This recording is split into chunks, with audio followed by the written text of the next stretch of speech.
Hello, beautiful people. We are live. I'm going to give it a few seconds and let people come into the stream, and then we'll get right into it because chapter 2 was intense for me. So I'm glad. Hello, Quixotic Journal. What a good name. I like that.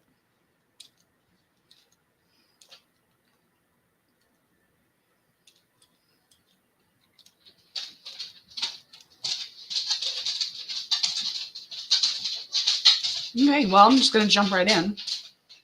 Okay, it's been on for about a minute. I hope everyone is seeing me on YouTube. We're talking about chapter 2 of Women Who Run with the Wolves today. And it was pretty intense for me because the story in which Estes begins with in this, like the story that we're revolving around is the story of Bluebeard. Essentially, it's the story of, this Stockholm syndrome thing. And it really has some intense layers to it. And we have to dig into the layers. So I'm going to do a overarching thing, okay, of what Bluebeard, the story is. So essentially, there's these women and their sisters and possibly and the mom, and they meet this charming, debonair person, man. And anyway, the youngest of the naive sister ends up marrying him. And he gives her free reign of the house that they live in and gives her a set of keys and stuff, and then says, don't go to this room, right? Kind of a Beauty and the Beast kind of a thing. Like, don't go to the West Wing.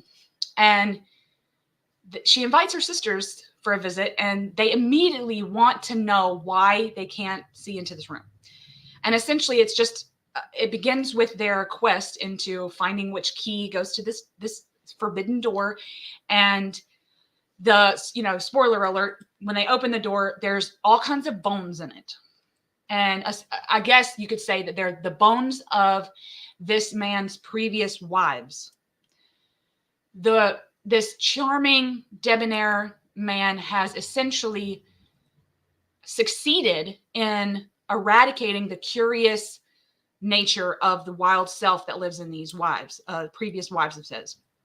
And then when he finds out that she looked into this room, he gets enraged and goes on trying to kill her.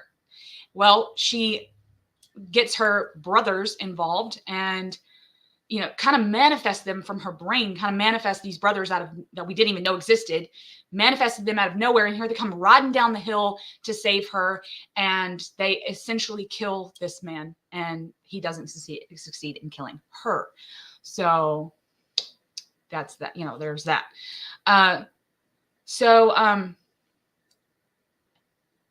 It was so interesting because part of you wants to go, okay, what the hell is this supposed to do? What is this supposed to mean? And you kind of want to go into the victim mindset with this woman, and you want to, go into, well, why did she pick him to begin with? Things like that, right? And Estes goes through the rest of the chapter telling you that it's really not about the fundamentals of the story isn't about attaching yourself to this. She's the victim. This is what he did to her, blah, blah, blah, blah. It's not that. It's they represent the psyche, and they represent portions of these things. And in chapter 1, we meet La Loba, the bone woman. Okay. This woman that goes and gets the bones and then puts them together, makes this little wolf skeleton, sings over the bones ritualistically. And then the wolf, in a necromantic way, gets brought back to life through this ritual, and it turns into the wild self, the wild woman. And I think that after we've met La Loba and we're wondering, okay, the last line of that chapter 1 was go gather the bones. Well, I think the inevitable next step is to figure out, okay, what are the bones? Where are the bones? Is this a psychological thing? Is this like, who has my bones? Like, you're asking yourself, okay, I want to go grab the bones. I want to go gather the bones. I want to reenact this wild self, but I don't know what the first step is. And I think we're effectively seeing an example here of when we lose a bone, how to recognize it. I think that this story is effectively, we're seeing these women that are dead in this room with all these bones. We're seeing kind of inadvertently their bones, that somehow they're our bones and they're their bones, and they're about losing those bones and how we can prevent losing them to begin with. And like, somehow we've allowed in this collective conscious way, we've allowed the killing off of something. We've allowed this charming man, just as a psychic phenomenon, we've allowed this man to kill those curious, wild natures about us. And it doesn't have to be a person. It's personified this way. But this charming, debonair man in our own psyches could be something totally different. And it's how we've been manipulated into suppressing these aspects. And these can be external factors. These can actually be internal factors. And to gather the bones, these bones that La Loba is trying to teach us through the entirety of this book, is to look into the dark rooms. And I think the point of this story was to share with us that gathering the bones is going to be dark. It's going to be hard. We're not going to want, part of us, because we've been in this mindset, part of us isn't going to want to look into that room. Sure, we might be curious, but there's this thing that happens with us that has essentially manipulated us into wanting to, or prevented us from wanting to even go in there. We're like, oh, that's his, that's private, that's secret, right? When in actuality, nothing in our psyche should be that way. And so to gather the bones is to look into the dark parts of the psyche where the bones will be found. I think that it's essentially telling us that we're trying to reintegrate these bones. So when we find them, when we actually decide to go in through the door, to dive into possibly even the shadow, when we dive into these things, we have to battle the predator. Now, the predator is, for all intents and purposes, I believe that the predator is that person, not person, okay, that part of your psyche. Hello, Ange. That part of your psyche that is useful. There is a use for the predator. The man, this charming, debonair man, okay, to an extent, I believe, represents the superego. And if we let the predator overtake, this is what happens. We start to lose bones. We start to gain shadows. And then we essentially, the predator manipulates us into not even wanting to go there, not even wanting to dive into the shadow. And we have to battle. And I think it's a constant battle. We have to battle the predator to let that predator, that thing in our psyche, this archetype, if you will, in our psyche, we have to let it know that it doesn't run anything. You don't run nothing in this. I run something. I'm going to do this. I'm going to do that. And when you tell yourself you're going to go into the shadow, you're going to do this, you're going to do that. Okay. It's a battle. It's going to be hard. It's going to be tough. Part of you is going to be like, oh, I don't know. I don't think I'm even going to touch that door. I'm not going to touch that key. The predator said no. So, I like him and he's charming and da, da, da, da. But that is a naive, innocent part of our psyche. We have to find a way to mature our psyches and our relationship to it and our relationship to the predator We have to form a relationship with the predator and then have it be, we aren't subservient to it. It is subservient to us. And there are steps within this story, in this chapter, that Estes goes through so that it doesn't become our master. The natural predator, okay, because it's in all of us, and it's kind of this weird archetype for the fight or flight, okay? It's necessary. And the natural predator, what I would say it would be done. Yeah. Now, I'll get to the brothers in a second. Chaotic journal. You're right. The brothers kill the blue-bearded man. But that's because those are her, for lack of a better term, psychic servitors. They're those parts of her psyche that she's called forth to be like, okay, I'm no longer subservient. Come to my aid. Right. And she's living freely. She's trying to live freely. And there are archetypes. Now, like I was saying, the predator, which is this blue-bearded man, okay, it lessens our fear. It adds adrenaline. It forms boundaries, okay, and walls when we need it. It allows us to see certain opportunities, and this is in a healthy state. The blue-bearded man represents the predator in an unhealthy state. And she does speak in the beginning of having and housing archetypes. We all live in an archetypal world, right? And what I want to stress here is that there are many archetypes that we embody in an everyday capacity. If the predator is an archetype, we have an army of other archetypes that we can use to keep him not our master, or to keep it not our master. And the brothers that essentially kill the blue-bearded man in this Bluebeard story are those psychic archetypes that the naive sister has matured to a place where she's like, I actually have an archetype that I can embody to get rid of you. I'm calling him forth.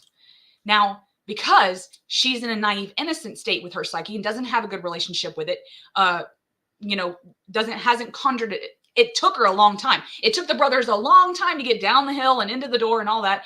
And it took that long because she doesn't have a relationship with them at that point. So she's calling them. She's like, just somebody come help. And then she kind of figures out that these archetypes are there. They're at her disposal. So she was like, all right, just come. But if we had a bona fide good relationship with the archetypes, form relationships with them, they'll be there at our beck and call. We don't have to wait.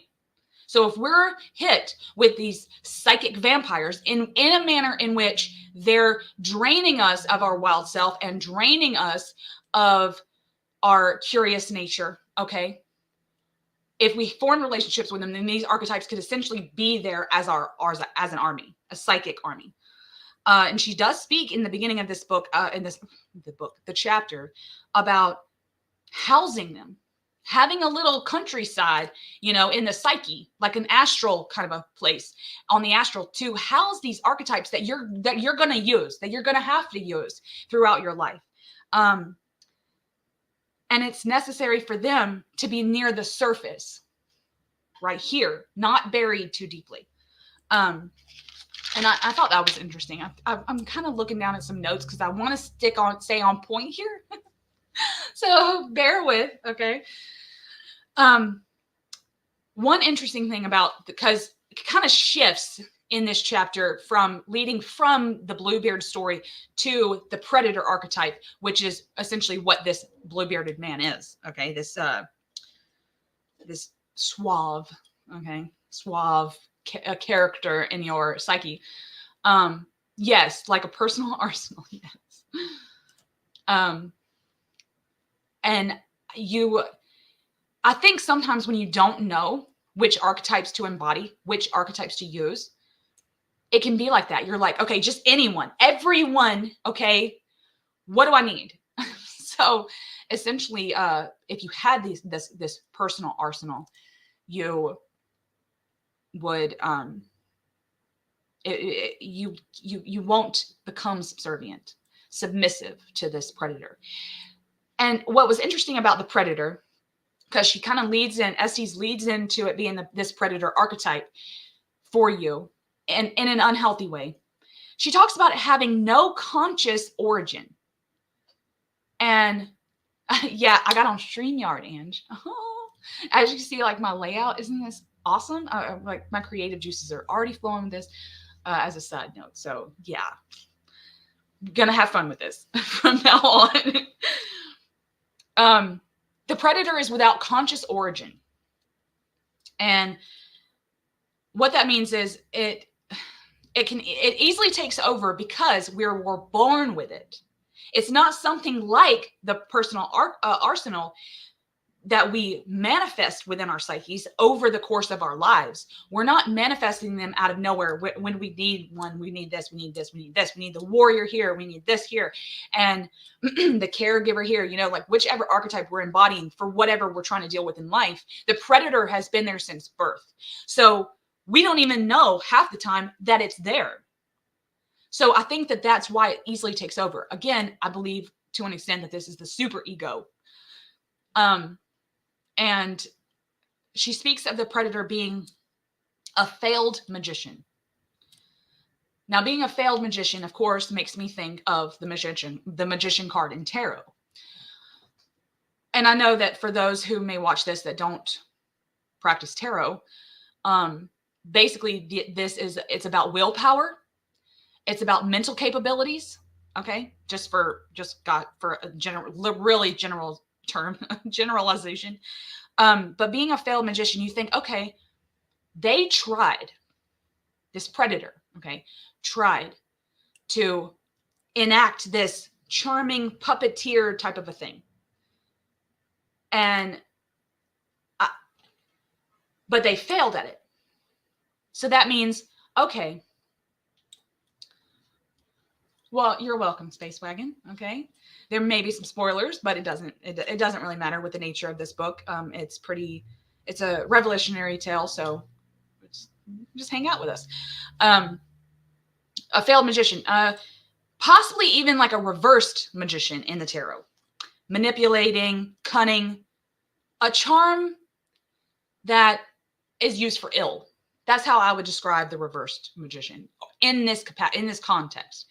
Now, Bluebeard talks about wasting talent, not looking at opportunities, allowing chances to pass us by. This is what the predator in an unhealthy state does for us.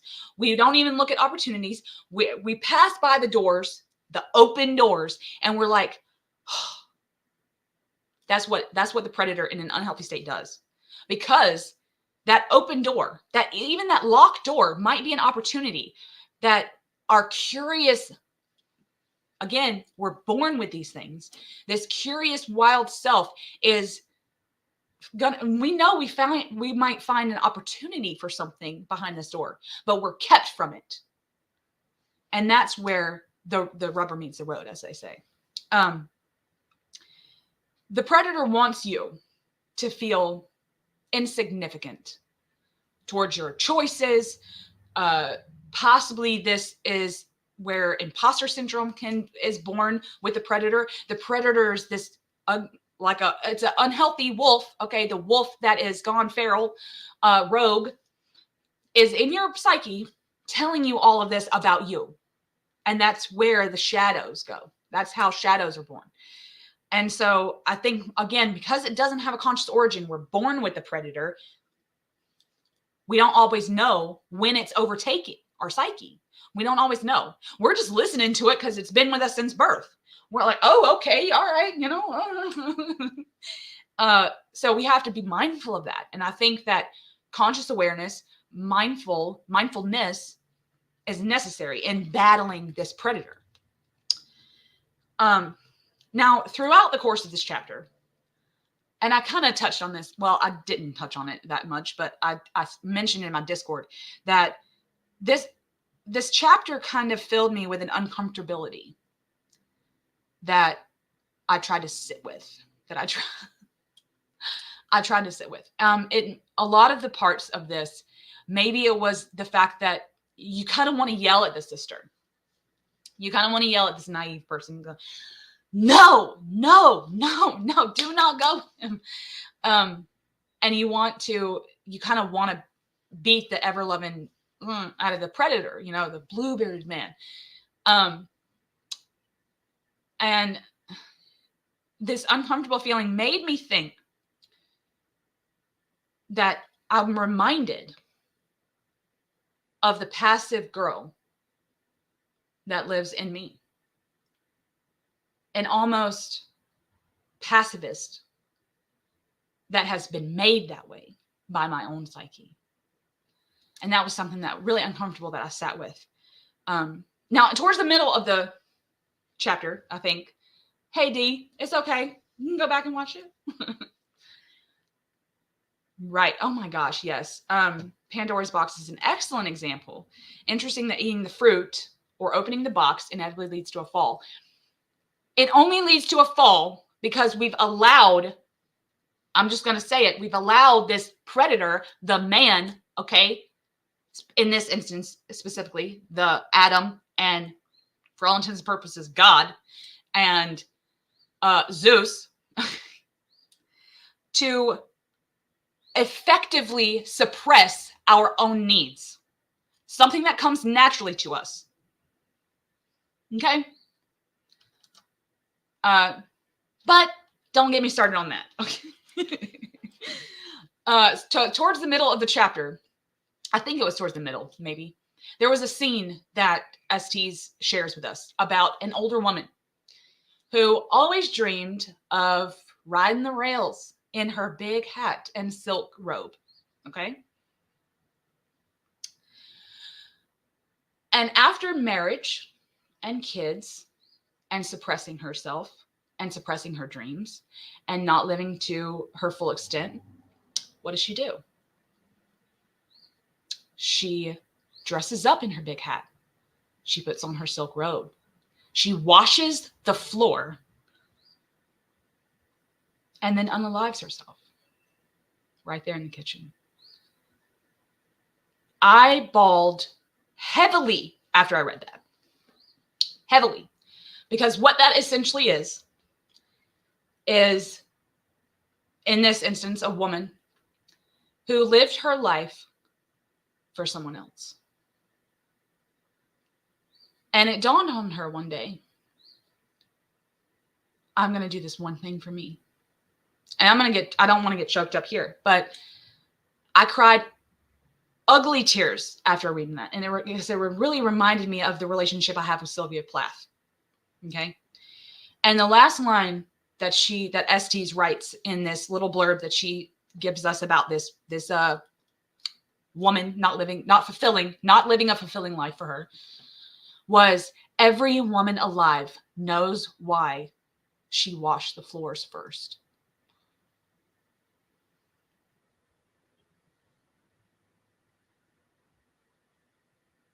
That right there.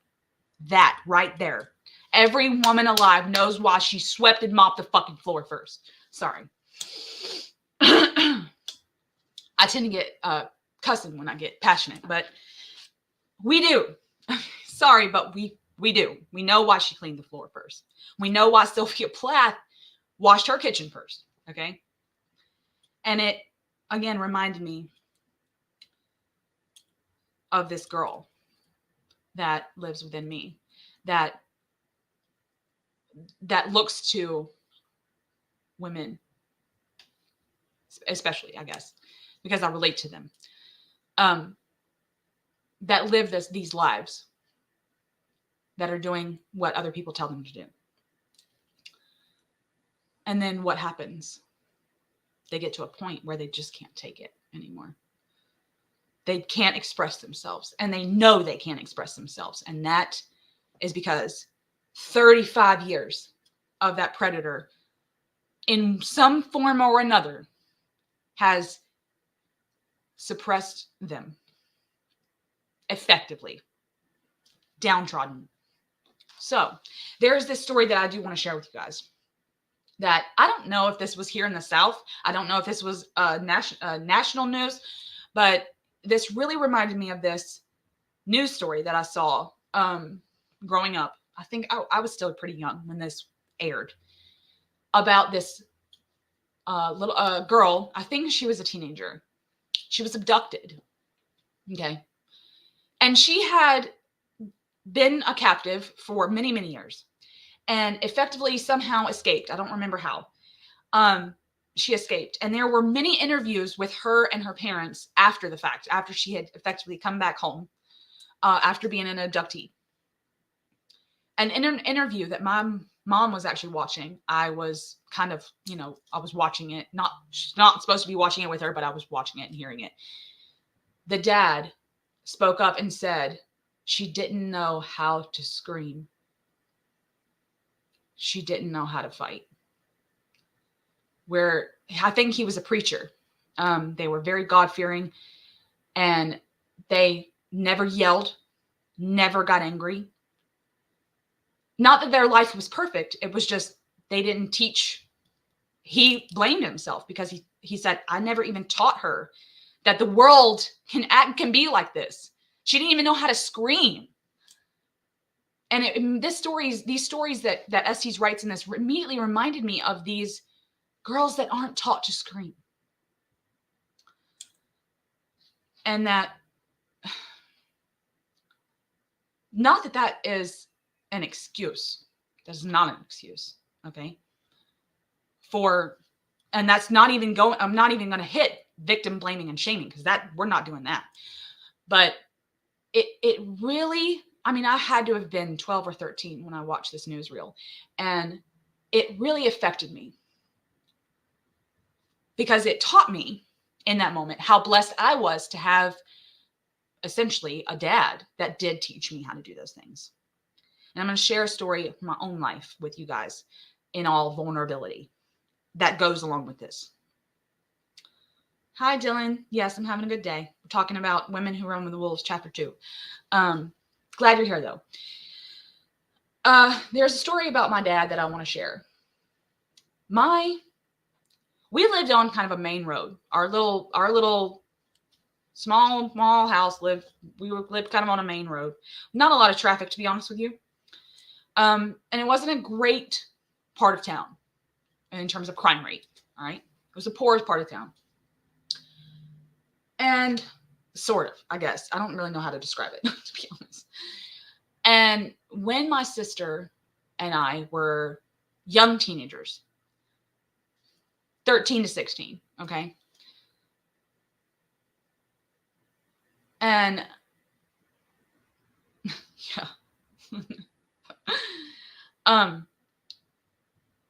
There was a time where, to get some privacy, you know how you do, okay? We lived in such a small house that to get privacy, we had to go outside to talk to our friends on the phone, okay? And for a long time throughout my childhood, we were on a corded phone. So we had to stay in the kitchen to talk to our friends. And my sister was a social butterfly. She had a whole bunch of friends, okay? And was extremely gorgeous. This is how it is. She was extremely gorgeous. And she had a lot of friends. And one day, she was outside. I think she was 14.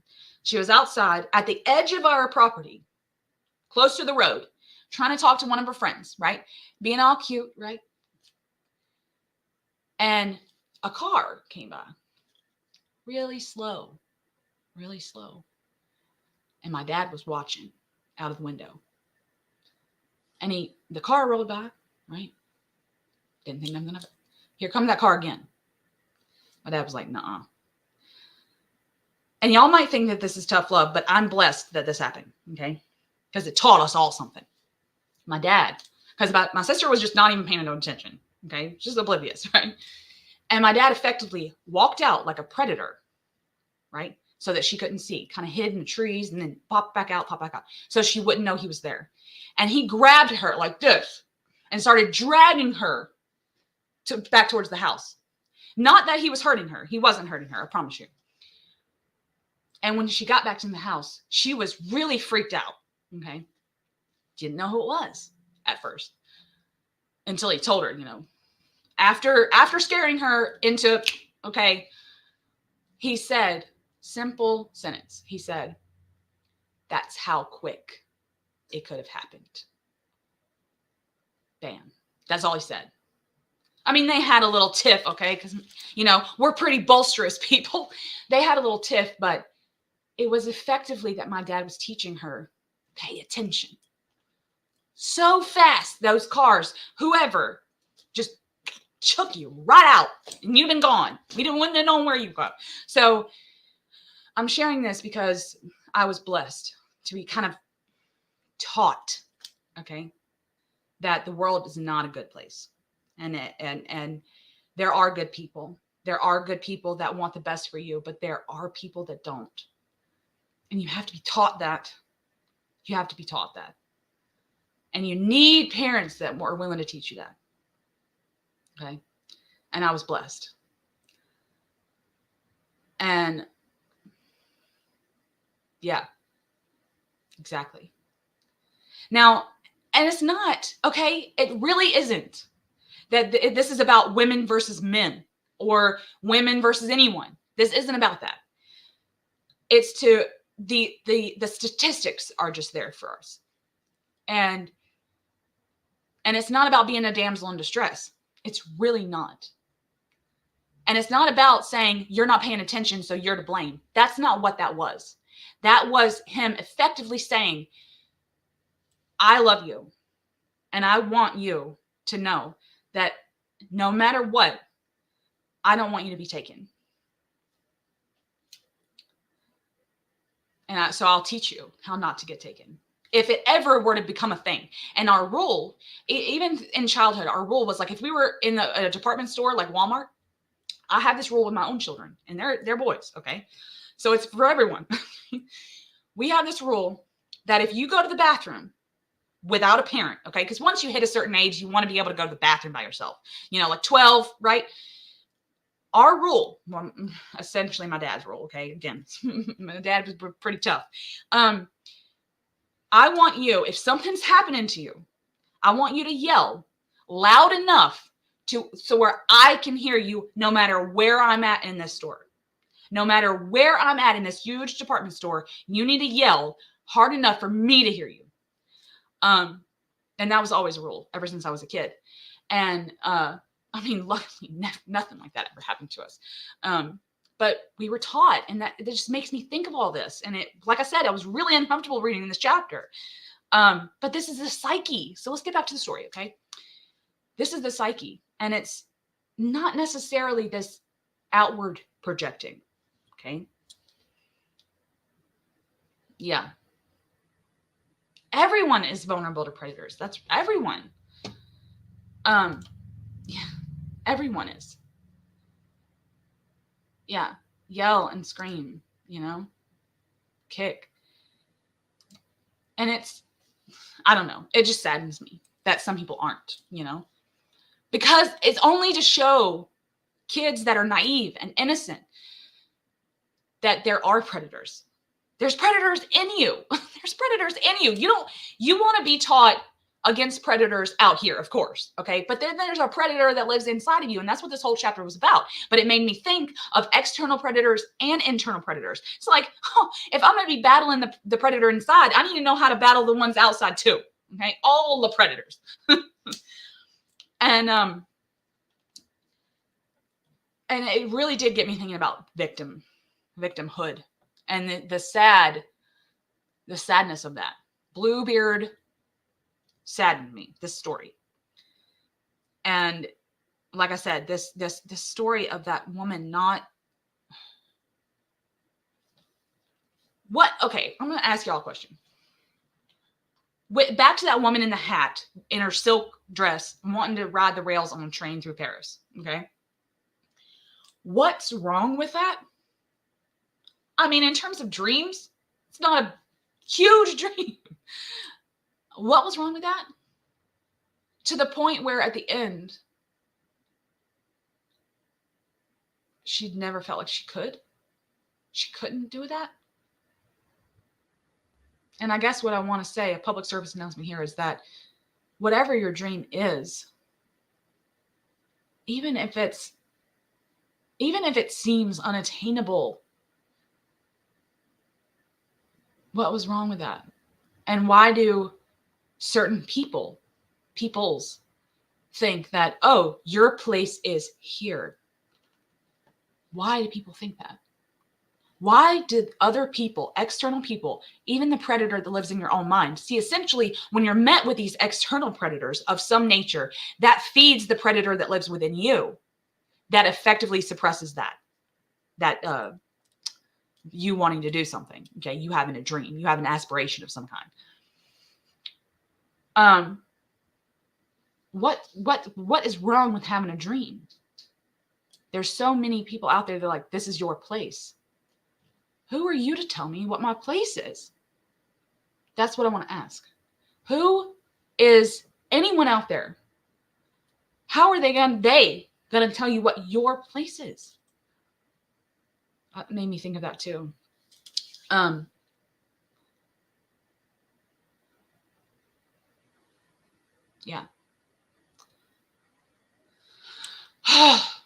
So, God, I'm like, my heart is pounding. Get some tea. So I didn't mean to get real intense with you guys, but this is what this chapter made me think of.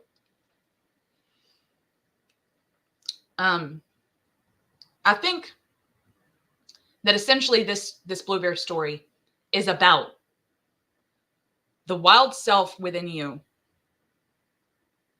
the wolf, okay, paved into a corner.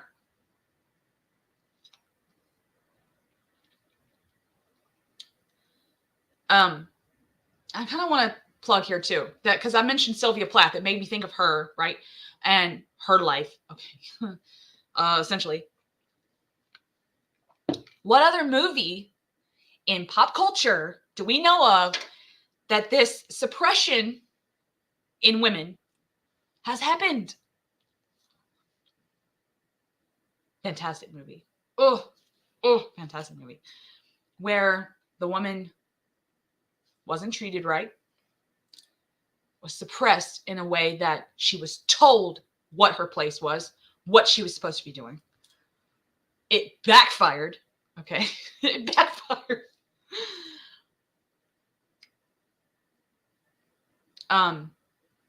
It makes me think of this movie. And I actually watched this movie and cried my bloody eyes out. Okay.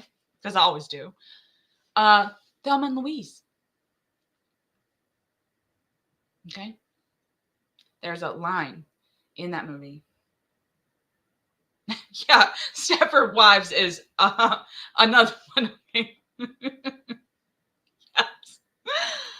But there's a line in Thelma and Louise. And there's a lot of undercurrent themes in Thelma and Louise. Okay. I could have an entire hour-long video psychoanalyzing that movie. There's a line in which Thelma goes, my husband wasn't good to me. Look how I turned out. That right there has nothing really to do with the husband. Okay. It's about, what did I allow? What did I allow you to do to me? What did I allow this to do to me? Had nothing to do. That husband could be anyone in the world, okay? What did I allow you to do to me? And then when you awaken your psychic army, okay, your arsenal,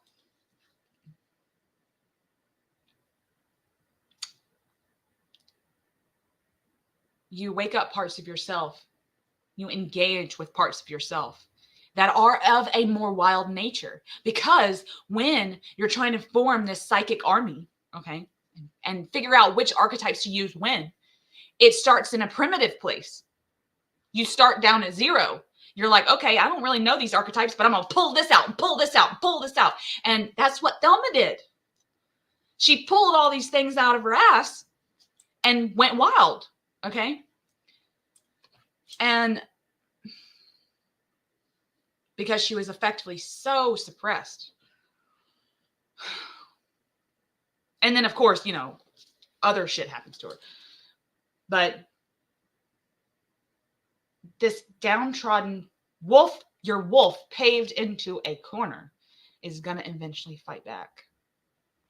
You're going to eventually fight back.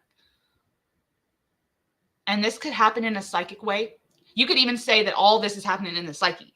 That whole entire Thelma and Louise movie is happening in here. Not necessarily this external projecting, like I was saying. There's this nature to people, I think, this human nature part, where when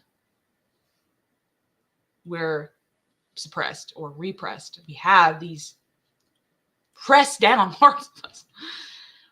We have to find another way. That's a human thing. It's a human nature. We're like water, okay? We're gonna find a way if we're trapped. And if we let this predator allow us to think that and convince us that what comes naturally to us isn't good, that's when we're no longer fighting. We're allowing. And what does that mean? That when we become stagnant, in terms of this water analogy, when we become stagnant, okay, the shit starts floating to the bottom, right? When it's water still, even if it's trapped, the silt falls to the bottom.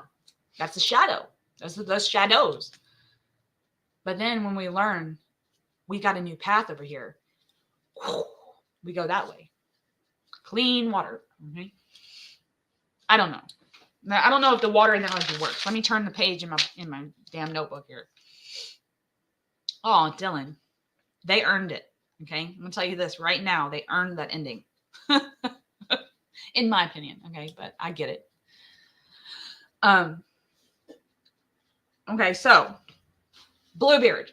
All right, Bluebeard, the room that is forbidden to us, but we're given the key. That is a huge thing here in this chapter, is that we're given the key. We're not just told, hey, don't go there, okay, and not have a way in. We're given the key. The God gives you the key. You're like, wait a minute, if I'm not allowed in there, why'd you give me the damn key? So then you start realizing, and like I said, you awaken this in you, and you're like, this is my room too. And you just, I guess in some form or another, that you're given the way to open it, the way to open the psyche, the way to look into this dark room, this dark place. You're given the tool. You're given it. Here you go. You're born with it because you were born with the predator. You were born with the key and born with the predator in you. Now, what are you going to do with both of them? That's the lesson. And the bones are the carnage that lives in the shadow. Now, again, I guess we want to touch here on the bones that live in this dark room, specifically for Bluebeard's story. Is, what are they?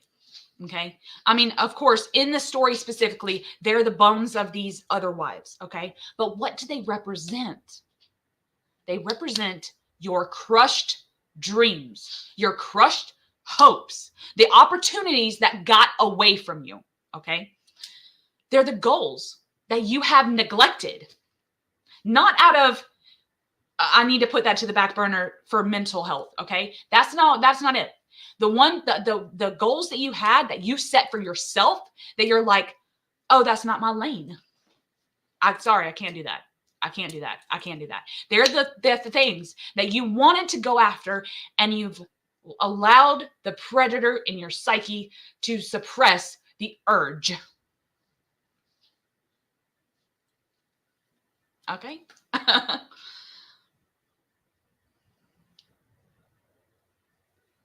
Yeah, exactly. Okay.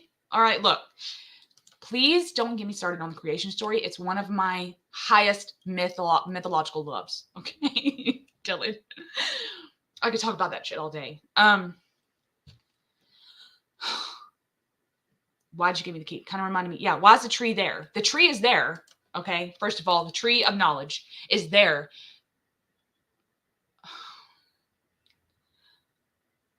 Oh, I don't want to be blasphemous when I say this. Okay. So bear with. The God, if this is a story, okay, and not the real creation, okay, I'm just going to be blasphemous here and say that God in this instance is the predator. Okay? He lays things out for you. He gives things, but he's like, but you're working for me, not working for yourself. Okay? So it could be self-doubt. Okay. I do want to stress that it could be self-doubt. I'm pretty sure you meant Bluebeard. Now I want blueberries. And if we let it, then it will keep us imprisoned. Okay. It is self-doubt, but there is a manner in which self-doubt is helpful for you, just like the predator in a healthy state. Okay. It allows us to form opportunities that will benefit us. It helps us to form boundaries with those that we need to form boundaries with. In a healthy state, it's needed. Okay. And sometimes self-doubt is needed. We have to look at this in terms of an unhealthy predator. And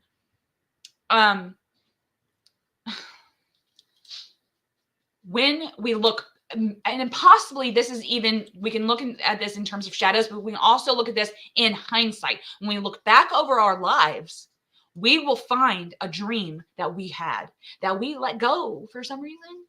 Why did you let it go? There's questions you can ask yourself to find out if that was a good, there was a good reason you let it go, or if you were letting it go because such and such and such and such and someone told you you're not going to be good at that. You're not going to be good at that. Like the parents that tell artists, oh, you're never going to make it. You're just going to be a starving artist. Like, what kind of shit is that for a parent to say?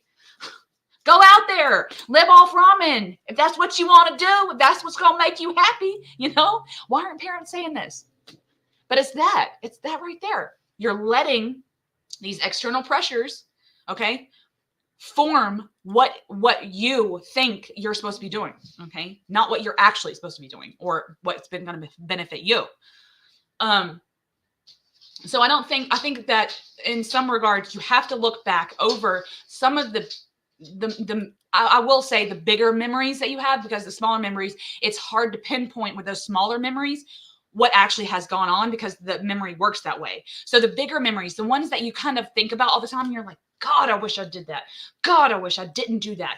And you have to look at those and ask yourself those hard questions. Like for instance, why didn't I pursue this? And then you just go. You let your psyche and that predator just write it all out on that paper or whatever, okay? Scream it into a pillow, and you effectively turn the narrative back on the predator. It's kind of like intrusive thoughts, right? When I have an intrusive thought, I let that thing go all the way to the worst case imaginable. If I have something and it's like a train, right? And it just keeps on, and it's bugging me. I let that thing go. I actively sit and go, let's do this. And I let my brain carve new synapses into what would happen if I actually did this. And I get kind of vicious with it, with my psyche. I'm like, all right, you want to play this game? We're going to play this game. Take me to the worst case. What's the worst thing that can happen if this does happen to me? So that's how I do it. I know, Ron, it's a pricey now. Inflation, baby, inflation. So yeah. Man, I'm gonna go, woo. Let that train ride. Yeah, I do. Choo choo. Let that train ride. So because everyone thinks of intrusive thoughts as trains, don't they? That's so cool that we thought of that at the same time. Um, yeah. Now look, Dylan, if you got to derail, if you got to get off the train, okay, and as a way to battle the predator, then you can do that too. You can actually, things that would never happen to you, never happen to you. Let's just say you're not a carpenter, but you've built a boat and you're going to go around the world in 80 days. Okay. Know nothing about sailing or tides or currents or whatever, or the moon or the stars. Okay. You know nothing, but you're going to build a boat. You could just you could derail that train and go, okay, it's not my forte, but let's see what would happen if. I don't know. I think, I don't know. I think that when we're faced with the bones, I guess I keep derailing, okay, but effectively when hi April, I effectively want to talk about the fact that the bones in this room, in this dark room, are the psyche, are the shadow, and they are what you've allowed to get away. I think to an extent, this entire story is a form of ego death. Maybe. Okay. Which is in a way where it's a realization that we aren't what we are told we are.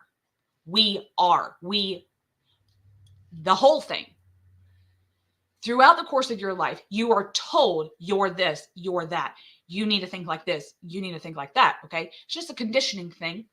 Most of the time, it's to be able to live in a society that runs a certain way. Okay. For good. But if you let it and not undergo an ego death, shed all that conditioning, I won't say all of it. Okay. Because you need a lot of it, or you'll just, like I said, go feral. And not be able to form conversations with people and stuff like that. Okay, you need portions of the ego, but then ego death is kind of peeling that first layer, that first skin layer, that you've neglected to keep clean. You've effectively neglected to exfoliate. Okay, that's what the ego death is. You're just exfoliating it, and you realize that you are not what you've been told you are. That's all it is. It's just an awakening. People think it's this grand thing, it's grand epiphany. Okay, no. It's an epiphany, yes, but it can be simple. You can just wake yourself up and go, I'm not what they say I am. I am this. Okay, it's like a knowing. And Estes gives us the stages in this story of how to do this, how to go through this ego death. I'm going to read your comment in just a minute, Dylan. Estes essentially goes through the stages without really telling us what the stages are. And it's a lot of academic texts, or what you think are academic texts, do this. They have these kind of things, and they want you to kind of know what the stages are without having to tell you, because they assume that you have these kinds of levels of understanding, okay?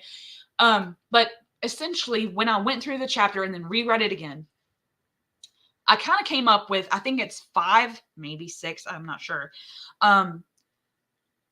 stages of what this ego death, actually knowing you want to look in that room because you have the tool and it's yours. This is your house, okay? Basically, your psyche. And I want to go over them right now, and I want to see if y'all agree, okay? The first stage is curiosity. You're curious about what's behind the door. It's natural, okay? Because you've been restricted from it. And because you haven't been told the reason, okay, this is the rub here. You haven't been told the reason why you're restricted. Now, if somebody were to come to you, I'm giving you a scenario, okay? The scenario you're given here in this Bluebeard story is, don't go there just because I said so, okay? And where's the camera? Go like this on this side. Don't go there because you'll get hurt if you go there, or it'll be painful for you to go there, or it'll do this, this, and this. There's a reason, right? Like a conscious reason, an actual reason why you can't go into this room. But when you're given not a reason, the stage 1 is curiosity, and to know that it's innate in all of us. We're born with it. We're born curious creatures.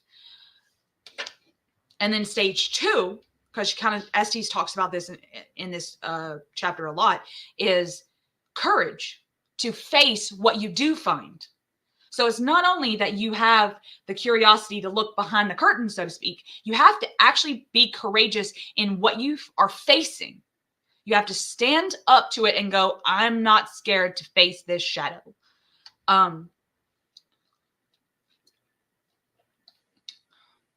So that's stage 2, is courage in the face of what you find in the shadow. Stage 3, psychic help. Okay, now this doesn't mean Miss Cleo. Okay, this means your astral army or your psychic, what did Ange call it? The arsenal. You're calling forth your archetypes to utilize in times of these, in times of this trouble. Okay,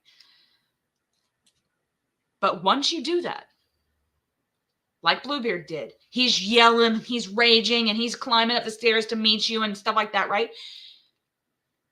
That's the inner voice of this predator. So right after you call for psychic help and you got your little arsenal there, okay, you have to know that that predator is still trying to fight you. So you could have an arsenal here, but until you basically tell them charge, they're just standing there. Okay, you have to. It's like this is an active battle. Okay, you got to tell these people you're the commander. You got to be like charge, okay, and then they, we'll all enact this battle in the brain. Okay, but the predator the whole time is saying this and snide comment here and rude comment there, trying to make you feel itty bitty. You have to effectively conjure up your army and psychic archetypes that you're going to utilize for a given time, but then also fight that inner voice that's trying to make you feel this big. So you have to do both at the same time. That's stage 4. Fight with that inner voice that's still talking shit. Okay. Okay. Now stage 5 is kind of a doozy, because I don't mean this in the way that it's going to sound, I guess. I didn't mean to call her out. Okay. I don't really care. But it's just when I thought of psychic help, I immediately thought of her. But stage 5 is consciously do the opposite of what you were told. Now, this could be in a psychic way. Okay. Now that just means that your inner voice is being like, why did you do blank? Right. And then you're like, out of spite, I'm going to do it now. I'm going to do it right in your face. I'm going to do it right in your face. This is happening in the psyche, okay? And to me, doing the opposite of what in times of an active fight with the predator, okay? I want to stress that.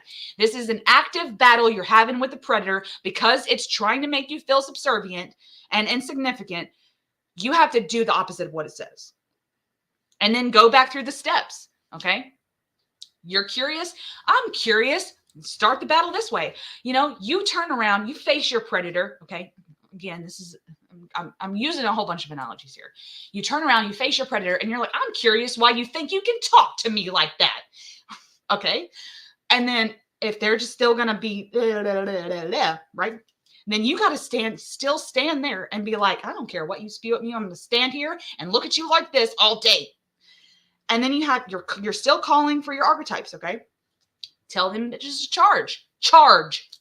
And they're just going to, the beginning of Lord of the Rings where those arrows are flying by Elrond's face, like that's what's happening. Okay? And then you're fighting that inner voice actively. And then to teach the predator that's not healthy that you're going to do what you want to do, that's best for you. Sometimes you might have to do the opposite of what you're told. again, this isn't like a real life thing where you're just like, this is a spiteful thing. Okay. You're fighting fire with fire, I guess you could say. And it's basically, Estes actually mentions this, and I have it written down. Have insights. That's curiosity. Have your insights. Have a voice. You better be speaking up, okay? In your brain too. To the archetypes that you embody that's not even the predator, that could be ill archetypes that you embody that are doing ill. So have a voice, then actually act upon that. So it's okay that you're insightful and intuitive, right? And you're getting curious and you're living this life and blah, blah, blah, blah, blah. Living this good relationship with the psyche, having these archetypes. Then you have to find the voice, your voice, okay? Your specific voice. Then you have to act. You have to, basically, this is how I think of the psyche. You have to get to a place where your psyche is going to do what you tell it.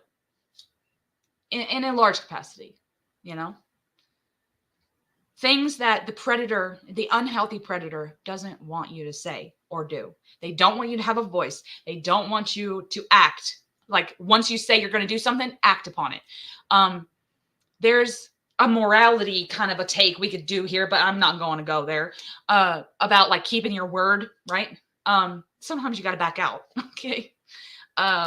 You know, kind of that don't make a promise you can't keep kind of a thing. It's just in the shadow. This is a weird relationship between, I think Estes mentions this in this chapter too.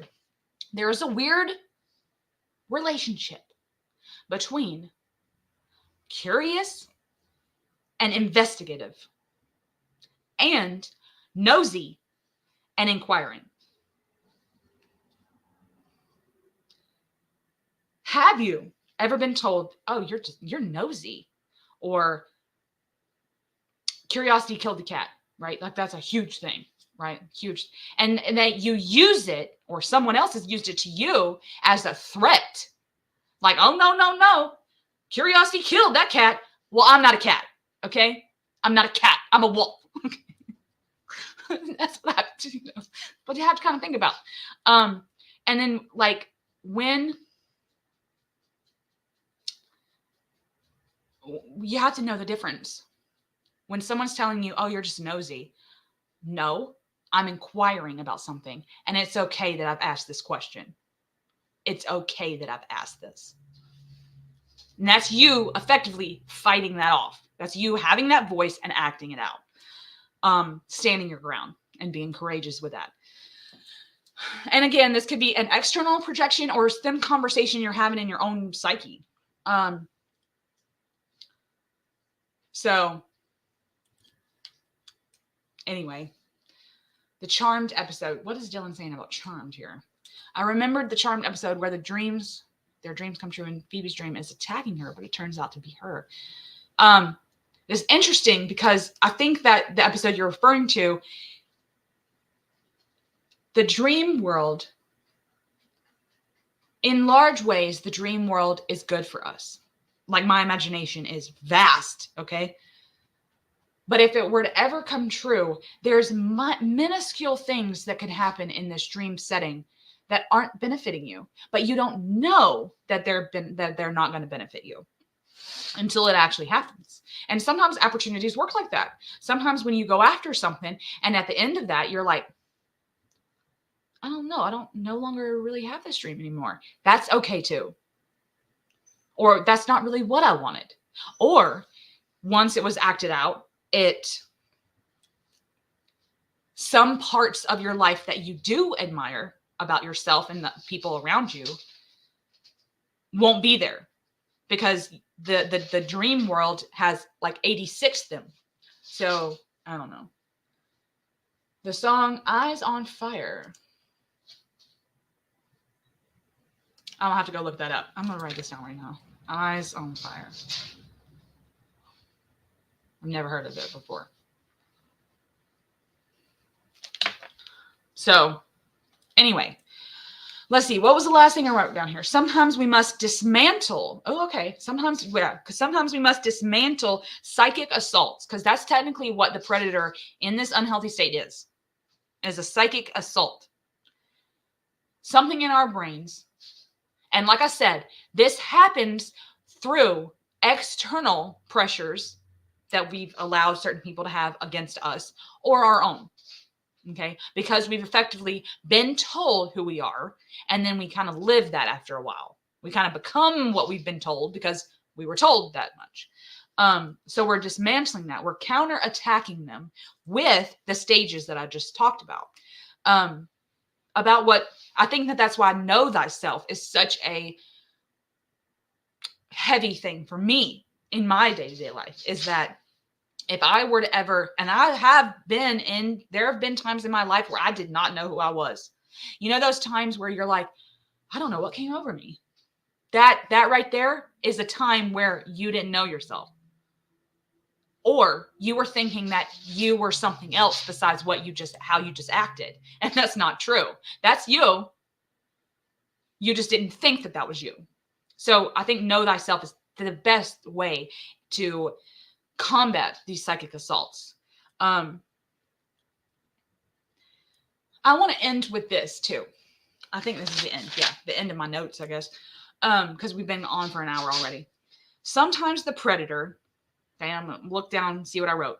Sometimes the predator, in its cunning and charming state, okay, again, this is probably the unhealthy state of the predator, speaks a modicum of truth.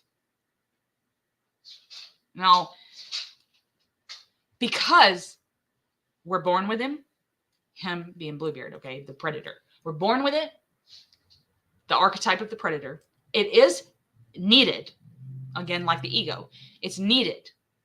It's necessary for us to be able to live a life. We have to keep it in a healthy state, okay? But the true part of the predator, the healthy part of the predator, is still going to speak its truth.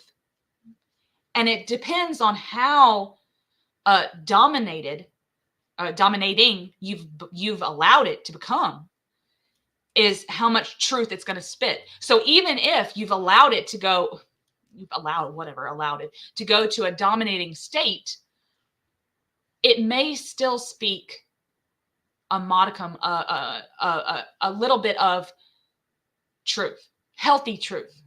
And it's really a tough kind of a thing in my head. If I'm trying to voice this, it's tough because we have to be able to recognize the truth from the fallacy. We have to recognize what the predator is saying that's going to really benefit us, that's helping us form a boundary, helping us know ourselves, helping us with the warrior, essentially, the predator, helping us to know what our predators are and our prey, okay? We have to have that in terms of the animal that we are. But if it's speaking of truth, we have to know the difference. And I think that the only way to know the difference is to keep it in a healthy state.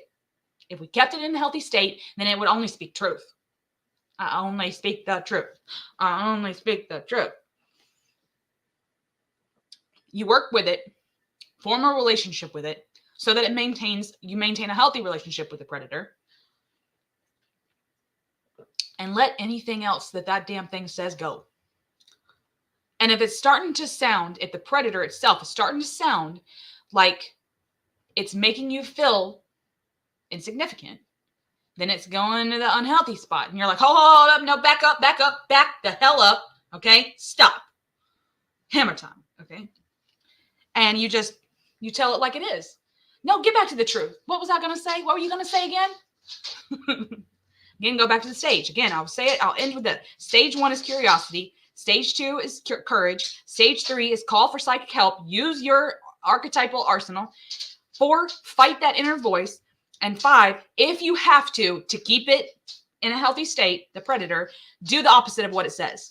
Just to make it know you're not what it told you are.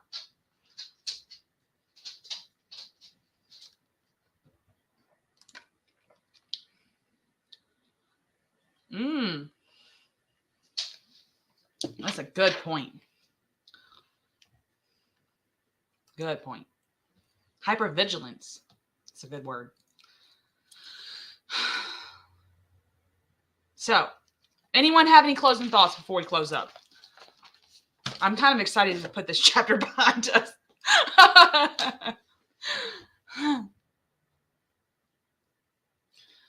Anyone else want to say anything about the Predator? We didn't talk about the sisters because I want to, for those that read the chapter, I want to say that to me, the sisters are just the more mature parts of the psyche and the archetypes, essentially, that of the ones that are healthy. The healthy archetypes that we're going to embody, just like the brothers. They're all the archetypal servitors. I don't know why I keep saying that word. The arsenal at our disposal of archetypes. And we could even say, because she's a Jungian analyst, I will say this, that if we wanted to think of it this way, the sisters and the brothers could be portions of the anima and the animus, if you wanted to look at it that way. Because if she's a Jungian analyst, then of course she probably would have gone there. So that could be it too.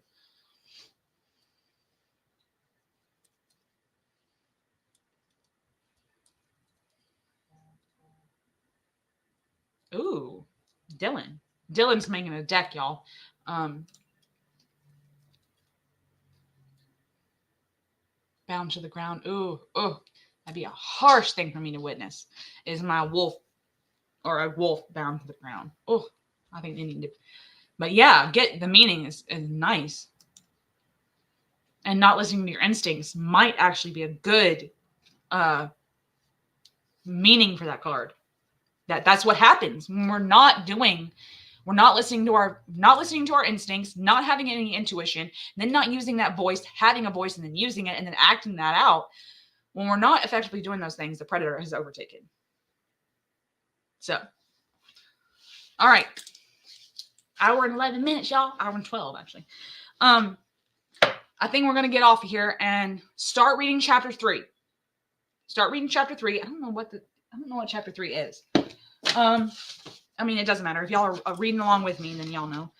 Nosing out the facts, the retrieval of intuition as initiation. So this is actually a really good chapter. I've actually perused this chapter before this book club thing. Is Vasilisa and Baba Yaga. So I'm going to soak her up. Love her. Or the myth, the mythos. I mean, how much you can say you love Baba Yaga. So we're going to close out, start reading chapter 3. I hope that y'all got something out of a little bit of my thoughts on Bluebeard. And I'll see y'all next month. It won't be the last Sunday in March because that's Easter and I don't want to rain on anyone's Easter parade if someone, were to want to tap in, but also be with family or something. So I think it's the Sunday before the last. Let me look at the calendar real fast, just so y'all know when to tune in. March 24th. I think is March 24th is when I'll be going live again for chapter 3. So I'm so glad you're doing this, Dylan. And I hope you stick around so that I know what you're all doing. So anyway, all right. Like I said, hope y'all got something out of it. Hope Bluebeard didn't kick your ass as much as it did me. And if you have any thoughts and you're on the Discord, then you can always share them over there too. I was really busy this month and I didn't get on Discord as not enough as I wanted to, but I'm going to get better, as long as I'm not too busy. But I love you guys. Thank you for being in the Discord. Thank you for being on the lives with me. And yes. And you can always watch the live because in the beginning, I really just kind of went on with my thoughts. So they're still there. So anyway, all right. I hope everyone has a blessed day. Okay. I love you guys. Thank you so much for coming. I'll see y'all next month.